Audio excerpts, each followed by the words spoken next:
Sabe, já parou para pensar na economia como se fosse uma floresta gigante? Às vezes parece um bicho de sete cabeças, né? Mas na verdade, a economia nos dá duas lentes, duas formas bem diferentes de enxergar o mundo. Uma delas nos ajuda a ver cada árvore bem de pertinho, e a outra nos dá aquela visão de cima, sabe? A visão da floresta inteira. O mais legal é justamente entender como essas duas visões, a micro e a macro, acabam se conectando. Para a gente começar, fica a pergunta: como é que as decisões econômicas, tanto as gigantescas quanto as pequenininhas, mexem com o nosso dia a dia? Porque, vamos combinar, desde a hora que a gente acorda, estamos mergulhados num mar de decisões econômicas. Algumas são nossas, outras são tomadas bem longe daqui. Mas o fato é que todas elas, de um jeito ou de outro, chegam até nós. É isso que a gente vai desvendar agora. Olha só que exemplo perfeito. De um lado, uma escolha super pessoal, quase no automático. Qual café levar para casa? Isso é a microeconomia em ação pura e simples. Agora, do outro lado, tem uma força muito maior, a inflação, que mexe no preço de todas as marcas que estão ali na prateleira. Isso já é a macroeconomia.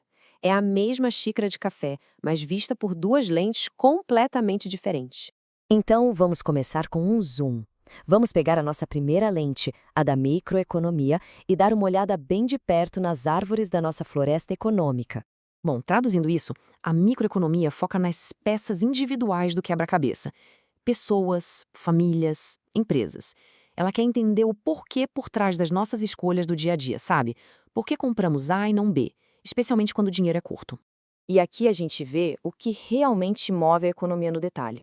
Aquela dança clássica entre oferta e demanda que define os preços, como a gente decide o que vai comprar e, claro, como as empresas brigam por espaço no mercado. São literalmente os tijolinhos que constroem todo o sistema econômico.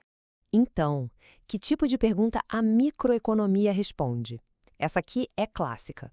Repara que a pergunta não é sobre a economia do país inteiro. O foco é num grupo específico de pessoas e como o hábito de consumo delas muda por causa de um único produto. É um zoom bem preciso, bem no detalhe mesmo. Certo. Agora vamos fazer um movimento contrário. É hora de dar um passo para trás, trocar de lente e olhar não mais para uma árvore só, mas para a floresta inteira. E é aí que entra a macroeconomia. O nome já dá a dica, né? Macro. Ela estuda a economia como um todo. As palavras-chave aqui são agregadas e ampla escala. O interesse da macroeconomia está nos grandes movimentos, nas tendências que afetam países inteiros, o cenário geral. Esses temas aqui são exatamente aqueles que a gente vê todo santo dia no jornal. O PIB do país subiu? A inflação disparou. E o desemprego, como é que tá? São os grandes termômetros que medem a saúde da floresta econômica como um todo e que impactam a vida de milhões de pessoas de uma vez só. E olha só o contraste com o outro exemplo. A gente não está mais falando do preço do café para um grupo de pessoas. A pergunta agora é sobre como uma decisão lá do Banco Central sobre juros pode impactar o emprego no país inteiro. A escala aqui, nossa, é outra, completamente diferente. Ok, já demos uma olhada nas duas lentes separadamente. Que tal agora colocar uma do lado da outra? Assim, as diferenças ficam ainda mais nítidas, bem claras mesmo. Então, vamos lá. Na micro, a escala é específica, está no detalhe. Na macro, é o todo. A micro quer entender o porquê do comportamento. A macro quer prever as grandes tendências. Até as ferramentas e as perguntas são diferentes, percebe? A questão crucial é essa, a diferença de escala e de objetivo. Uma foca no indivíduo, a outra foca no sistema. Mas aí vem a grande sacada. Como é que essas duas visões se juntam?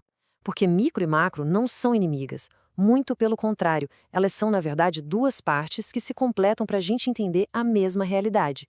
No fim das contas, a floresta, que é a macroeconomia, é feita de quê? De árvores individuais, que é a microeconomia. A saúde geral da economia depende das decisões de milhões de pessoas e empresas. E, ao mesmo tempo, o cenário geral da economia, como a inflação e os juros, influencia cada uma dessas pequenas decisões. Uma coisa simplesmente não existe sem a outra. Para a gente fechar, fica aqui uma reflexão. Pensando no dia a dia, qual dessas forças econômicas parece ter mais peso?